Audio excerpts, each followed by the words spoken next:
the end of small business. There's a lot of factors coming together that are significantly impacting negatively small business, and I'm going to go into what some of those are. It's fascinating. It's something that's not really being discussed that much, so I think it'll be hopefully pretty illuminating. You decide for yourself. So one factor that people are talking about already is artificial intelligence, that, a lot of retail, transportation, jobs. Now, the reason why this is impacting small businesses bigger than big businesses is because it's the big businesses that can make the investments in AI and that are automating everything, like, Amazon with their warehouses and, the big banks and, for credit and for other services. So AI is one factor that's greatly impacting small businesses to the negative. Another one is the pandemic for a few different reasons. One is social distancing, that the big companies have the technologies to be able to work from home, effectively.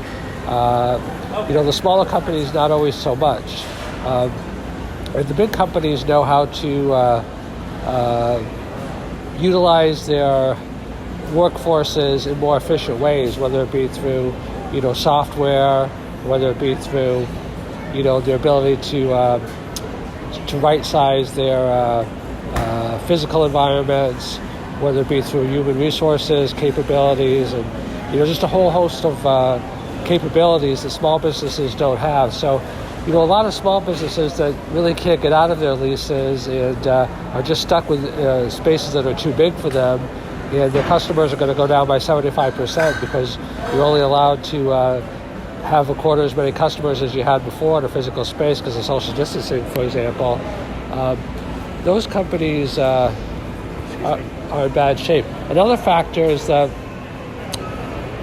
these bailouts, similar to what happened in 2008 when the banks got bailed out, like quantitative easing and a lot of these programs that have come out, they all favor wealth distribution. Like whatever, you've heard that famous saying, never let a crisis go to waste. Whenever there's a financial crisis, it's always the big guys that come out of it better. I mean, part of it is because of these government programs.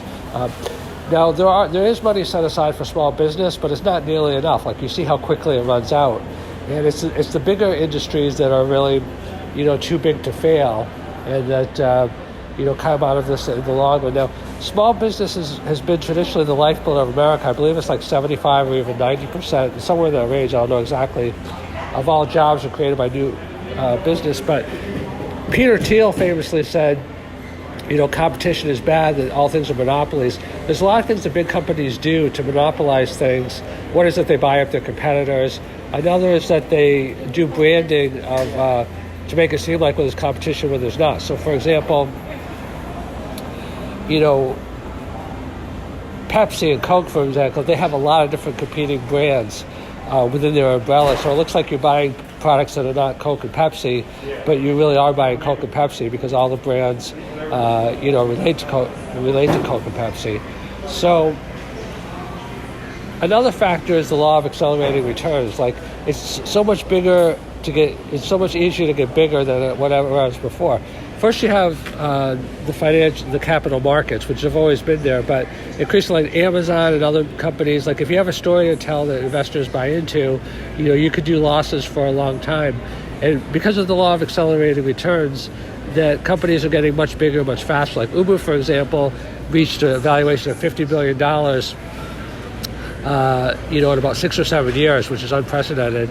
And the law of accelerated returns says not only the change is increasing, but the rate of change is increasing exponentially. So, soon you'll have a company getting to $50 billion in 6 months, or faster. And the companies that are now worth $1 trillion, like Apple, got to 1.3 or $4 trillion in about, when did they start? Like 1970 something, I believe. So like a little bit less than 50 years. But in the future, you'll be having companies get to $1 trillion, in a year or 2 years or less than a year, depending upon how far out you put it. So those companies that scale that big, that fast, it's going to be impossible to compete against them. I mean, look at things already, like Google has no real competitors, they're a monopoly. Facebook has no real competitors, they're a monopoly. Amazon has 50% market share in the United States. Shopify and eBay are a little bit competitors, Alibaba internationally. Tencent. So there are competitors, but most of these things are monopolies already. I mean, people think that like the monopoly stopped with the breakup of AT&T and Standard Oil before that, but we're living in a world like income inequality of the 1% and the 99%. In terms of like the language that some people use, it's even more tilted in business. The small companies, then you have like financial stock exchanges, like you have to be a certain size to be listed on NASDAQ, or so there's just so many built-in advantages that favor the big companies. And with the pandemic and some of the other things that are accelerating that, in the future we're going to have greater and greater consolidation. Another thing is that we're moving back to a little bit more laissez-faire, or trickle-down, economics. I mean, it's not probably quite as much as it was maybe in its heyday, but governments are starting to take a more laid-back approach, and part of this is due to like the effects of lobbying. Like, for example, multinationals are bigger and more powerful than governments. And they, there's all the tax avoidance, so you can't compete against a company that isn't paying any taxes, legally. How are you going to do that when you have to pay taxes and they don't?